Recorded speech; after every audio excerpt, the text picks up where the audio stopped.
1 July immigration রুলসে পরিবর্তন আসছে এবং স্টেটমেন্ট অফ চেঞ্জ ঘোষণা করেছে।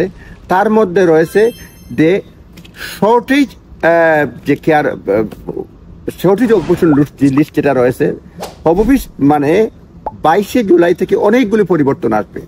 তারপরে তারা বলছে শর্টেজ অকুপেশন লিস্ট সেটা একটা টেম্পোরারি লিস্ট করবে।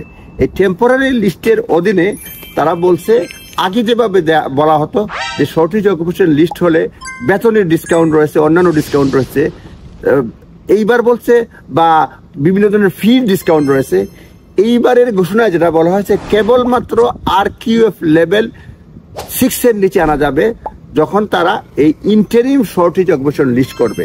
অর্থাৎ ইন্টারিম শর্টেজ অকুপেশন লিস্ট যেটা 2025 সালের 22 জুলাই থেকে কার্যকর হবে, এই ইন্টারিম শর্টেজ অকুপেশন লিস্টের অধীনে কেবলমাত্র RQF লেভেল 6 এর নিচে থেকেও লোক আনা যাবে।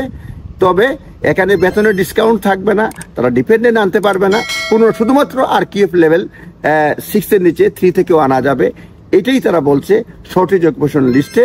এবং শর্টেজ অকুপেশন লিস্টটা এটা তারা শীঘ্রই মাইগ্রেশন অ্যাডভাইজারি কমিটি তারা বিবেচনা করতে পারে।